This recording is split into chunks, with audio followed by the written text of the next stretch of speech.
अस्सलाम वालेकुम, this is करीम शिराजी और हम नेक्स्ट जो चैप्टर है रीडिंग का वो डिस्कस करेंगे एकेडमिक रीडिंग का। जो हम लोगों ने 6 टाइप्स करी थी पहले एकेडमिक रीडिंग की हाइलाइट्स की। अब हम जो बाकी रिमेनिंग 4 टाइप्स है वो आज करेंगे। अच्छा, अब उसमें सबसे पहले जो है जो टाइप है वो है selecting words from the text, यानी कि अपने टेक्स्ट से जो आप वर्ड्स जो गिवन टेक्स्ट होता है उससे जो आप सेलेक्ट करते हैं वर्ड्स वो आपने निकालने होते हैं। जैसे अब इसमें लिखा हुआ है read the text and answer question 1 to 5। अब देखें इधर आपने देखना है कि complete the summary, write no more than 2 words from the text of each answer, यानी कि मैक्सिमम जो है वो आप 2 वर्ड्स लिख सकते हैं। अब हम इसको देखेंगे यहाँ पे जैसे लिखा हुआ है consumer often complain that they experience a feeling of. Consumer जो एक्सपेक्ट करते हैं यहाँ पे हम देखते हैं कि फीलिंग ऑफ,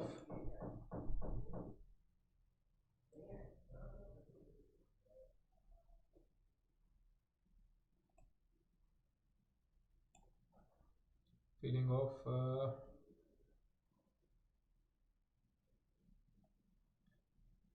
अभी देखें the instruction company do it yourself products are regularly cited as a source of unnecessary expense और frustration.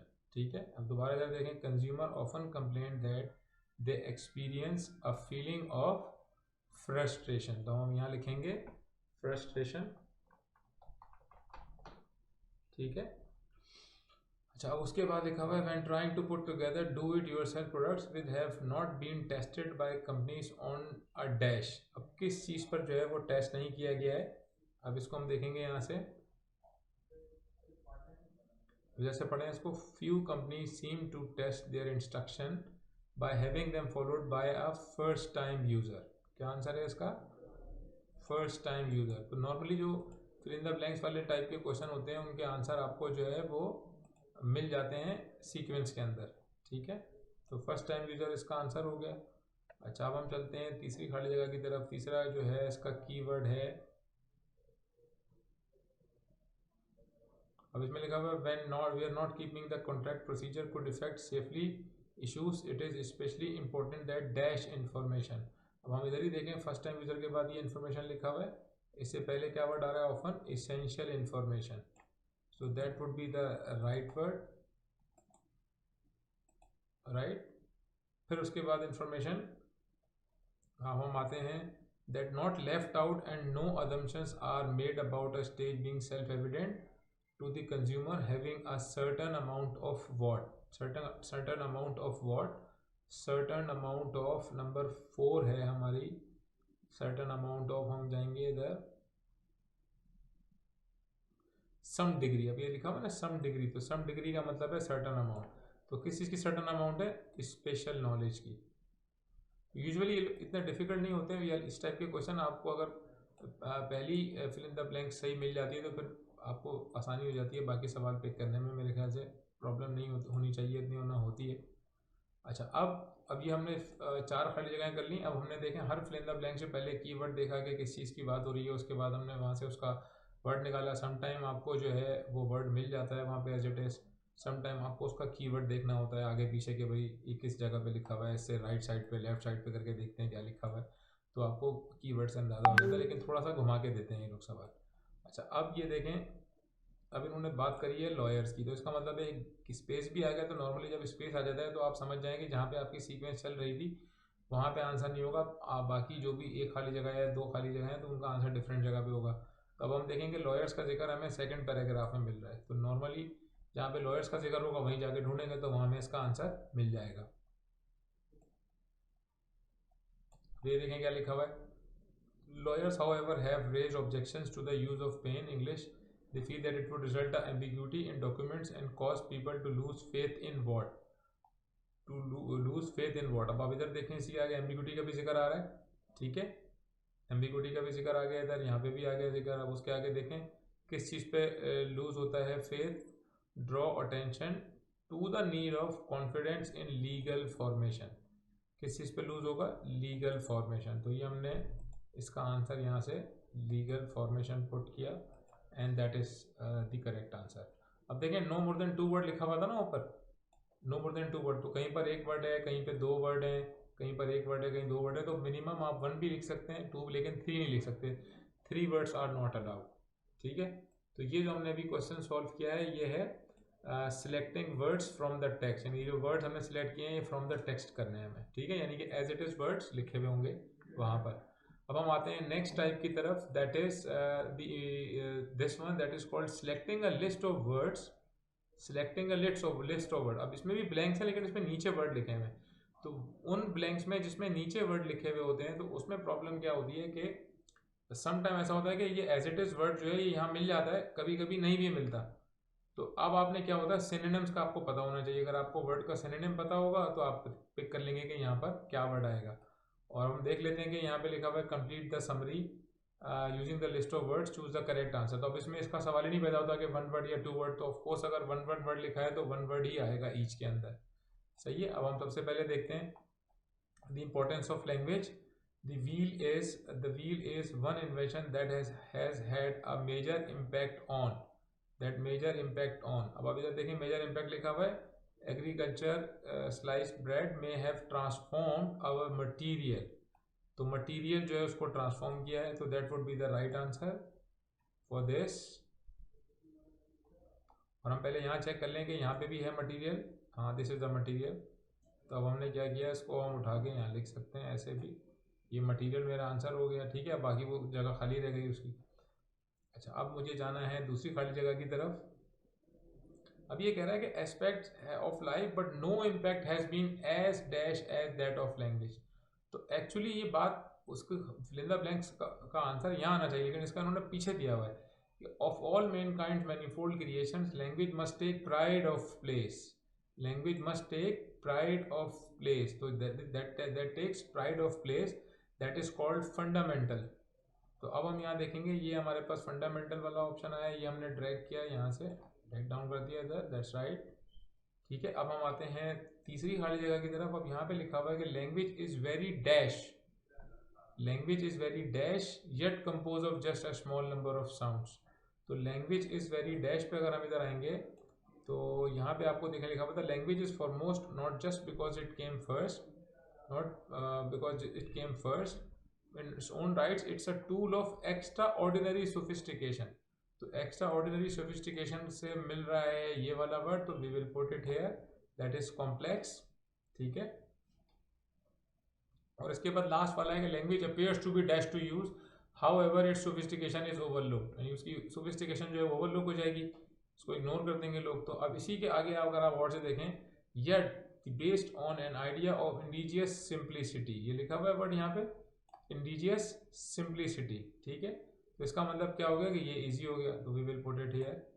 so now this is complete। तो आपने देखा कि जिन ऑप्शन में हमें सिलेक्ट करने होते हैं word from the given option, तो उसमें एक तो सिंगल वर्ड आता है, और सम टाइम हमें देखें इन चारों ब्लैंक्स में से सिर्फ एक वर्ड एज इट इज मिला है, बाकी हमें सारे सिनोनिम्स हमने पिक करने हैं।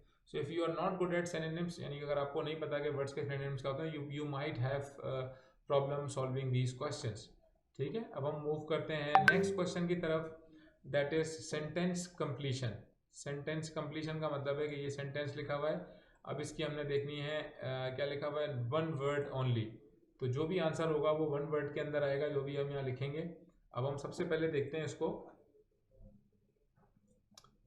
यस, अब ये बात कर रहा है Helix Huxley formulated his theory while studying a dinosaur belonging to a group called.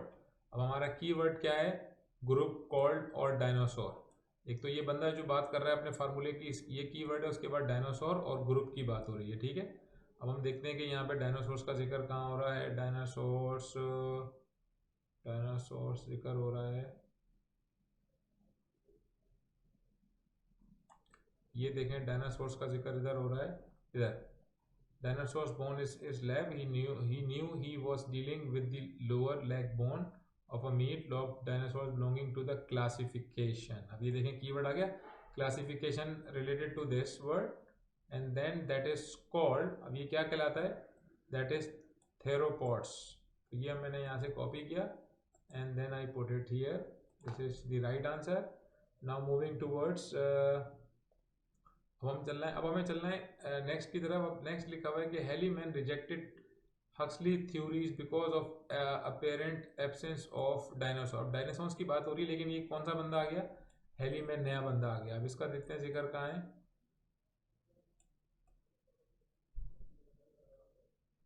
हेलीमैन का जिक्र यहाँ पे आ गया, ठीक है।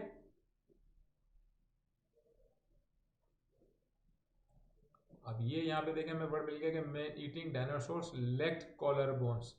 लेक्ट कॉलर बोन्स, एब्सेंस का मतलब गायब हो गया, लेट का मतलब कमी हो गया, तो यहाँ पे सही वर्ड क्या आना चाहिए, कॉलर बोन्स।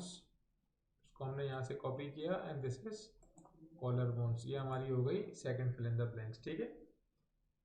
अब हमें तीसरा वाला सवाल है, Feduccia and Martin believe that ancestors of today's birds was a kind of early dash. अब हमारे पास ये नया वर्ड आ गया, ये हमें देखना है कि इसका और मार्टिन का जिक्र एक साथ कहाँ पे हुआ है, जहाँ पे एंसेस्टर से रिलेटेड बात हो रही है। तो अब हम इसको देखते हैं कि ये कौन से पैराग्राफ में है।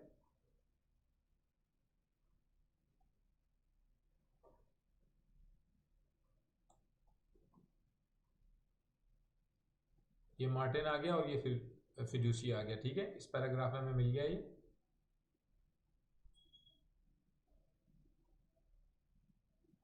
ये लिखा हुआ है, देखें, the content that birds evolve from some unknown reptile, some unknown reptile. Ancestor of today's bird was a kind of early reptile. That is the word we found here. Keyword से हमें जाना है, हर सेंटेंस में keyword होता है, उसी से जाके पिक करेंगे। जैसे कि मैं दोबारा रिपीट करता हूँ, देखिए हमने इसकी हक्सली की फॉर्मुलेशन की बात करी, डायनासोर्स की बात करी, ग्रुप की बात करी, हम वहाँ पहुँच गए, वहाँ से हमें आंसर मिल गया। फिर हेलीमैन ने जहाँ पे हक्सली की थ्योरी रिजेक्ट करी, वहाँ पहुँचे, वहाँ डायनासोर्स की बात हो रही थी, तो एब्सेंस का जगह वहाँ पे लेक लिखा हुआ था, वो कीवर्ड मिल गया। फिर हमने देखा कि ये फिडूशिया और मार्टिन का कहाँ जिक्र हो रहा है, वहाँ पे जाके ढूंढा, वहाँ से हमें इसका आंसर मिल गया। अब हम देखते हैं नेक्स्ट खाली जगह में क्या है हमारे पास। ये है this word is the keyword cladistics the dash between organism cladistics are. अब हम इसको देखते हैं कि ये वर्ड हमें पैसेज में कहाँ मिलेगा।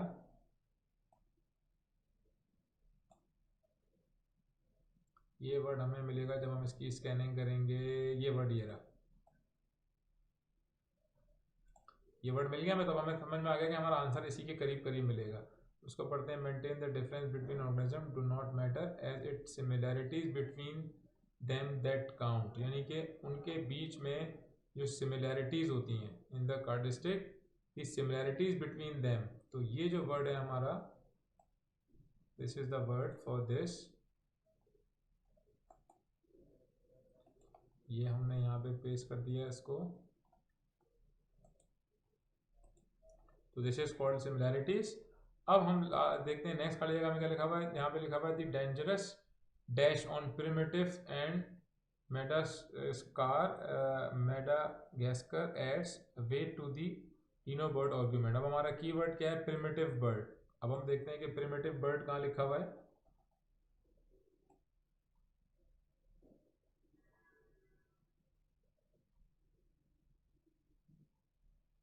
ये लिखा हुआ प्रिमिटिव बर्ड, ठीक है। ये कीवर्ड मिल गया हमें, primitive bird aids weight to. अब ये बात हो रही है डेंजरस की। अब इसको ये मेडागास्कर की भी बात हो रही है साथ में।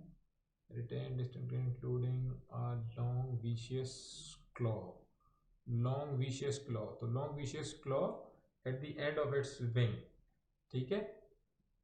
ये हमें यहाँ से मिल गया, the dangerous claw at the ranges claw on a primitive bird from this to the dino bird argument. So the right word we will put it from here till here. So ये इसकी technique है। अब देखें, examiner को इससे मतलब नहीं है कि आपको कॉन्टेक्स्ट समझ में आ रहा है या नहीं आ रहा। एग्जामिनर को इससे मतलब है कि जो आप आंसर लिख रहे हैं वो आपके सही होने चाहिए, क्योंकि सही आंसर का सही का मतलब उसकी स्पेलिंग सही हो, वर्ड सही हो और उसकी जो इंस्ट्रक्शन है वो फॉलोड हो, तो आपको पूरे नंबर मिल जाएंगे। आपने कोई सेंट्रल आइडिया या समरी थोड़ी बनानी है पैसेज की, तो you have to pick the right answer for the purpose you have to read and you have to be good in skimming and scanning. तो आप कीवर्ड अंडरलाइन करें और जाके स्कैन करते रहें, फटाफट आपको आंसर मिलते जाएंगे रेलिवेंट। ठीक है, अगर एक दो गलत भी होते हैं तो no problem, but you will be having maximum right answer, ठीक है। अब हमारे पास है जो इसकी नेक्स्ट टाइप है और जो लास्ट टाइप है एकेडमिक रीडिंग की, that is matching sentences and ending. अब इसमें उन्होंने ये किया हुआ है कि ये देखिए नीचे सेंटेंसेस दिए हैं। अब ये सेंटेंसेस आपने देखने हैं कि 3 सेंटेंस को पिक करने हैं, तो इसका मतलब है 3 उसने एक्स्ट्रा दिए हुए कंफ्यूज करने के लिए। अब हम सबसे पहले देखते हैं कि Harkness research method was different to that of other writers. तो हार्कनेस का रिसर्च मेथड जो है वो दूसरों से मुख्तलिफ था। अब हम इधर जाते हैं, जैसे पैराग्राफ 1, इसमें देखते हैं इसका कहीं जिक्र है।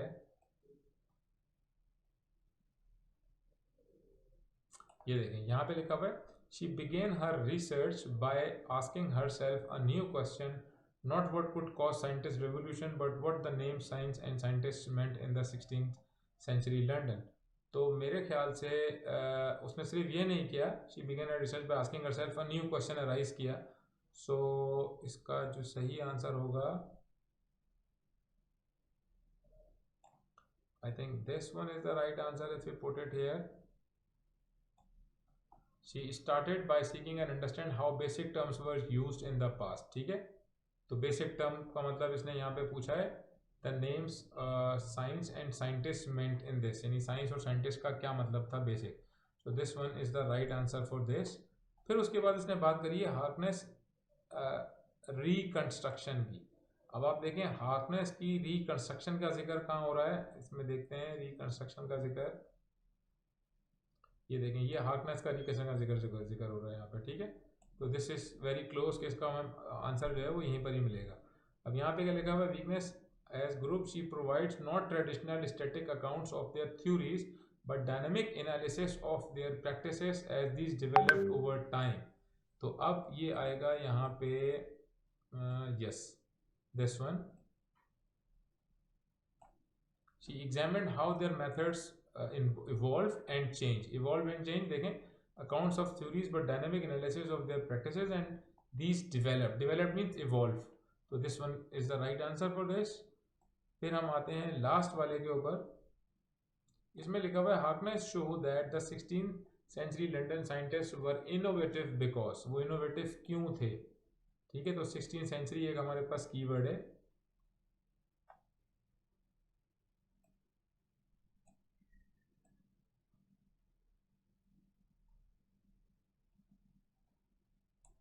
अब इधर आ जाए, देखें लिखा हुआ 16th सेंचुरी का जिक्र।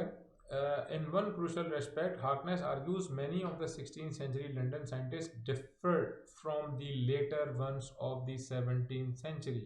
इसका मतलब है कि जो साइंटिस्ट थे वो डिफरेंस थे 17th सेंचुरी के मुकाबले में। तो इसका मतलब ये हुआ कि इसका जो सही आंसर होगा वो होगा this one is the right answer. They use old ways of analyzing written information or the newspaper। ठीक है, इधर देखें आप, they saw themselves less individual out of gain as the number large textual communities but on changing compiling information the passages in which Harkness analyzes the 16th century, वो सारा यही बता रहे हैं कि जो रिटन इन्फॉर्मेशन उनके पास पहले से मौजूद थी उसमें से वो सारी चीज़ें निकाली। तब आपने एक चीज़ नोट करी इसमें कि इसमें जो है आपने थोड़ा सा कन्फ्यूजिंग इसलिए था कि यहाँ पे अलग सेंटेंस लिखा हुआ था, वहाँ से अलग आपको पिक करना था, तो थोड़ा सा कन्फ्यूजिंग होता है। बट अगर आप थोड़ा सा रिसर्च करके देखें, इसको स्कैन करें कि हार्कनेस रिसर्च इसमें कीवर्ड था, इसमें रिकंस्ट्रक्शन का जिक्र था और 16th सेंचुरी का था लेकिन रिसर्च रिकंस्ट्रक्शन के साथ था। फिर इसमें सिर्फ 16th सेंचुरी का जिक्र था, इनोवेटिव का जिक्र था, तो हमने वहाँ से पिक किया idea. So they all questions. अच्छा, समटाइम ऐसा होता है कि जो टॉपिक आपका जो कंटेंट है वो अगर ऐसा है कि जो आपने पहले कभी नहीं पढ़ा तो थोड़ी सी प्रॉब्लम होती है। और दूसरी प्रॉब्लम जब होती है जब आपकी वोकैबुलरी वीक होती है या आपको सिनोनिम्स का आइडिया नहीं होता। तो मेरे ख्याल से अगर आपको सिनोनिम्स का आइडिया होगा और आपकी इन्फॉर्मेशन भी जनरली ठीक होगी और आपको थोड़ी सी टेक्निक पता होगी, तो you will be able to grab the right answer on the time. So I hope you understand this. Thank you very much. if you have any queries you can ask me, you can give the comments whatever you like। और आपको अगर मज़ीद कुछ जानना है तो आप उसमें कमेंट भी लिख सकते हैं, रब्ता भी कर सकते हैं नंबर पे। We are here always to support you. Thank you so much guys.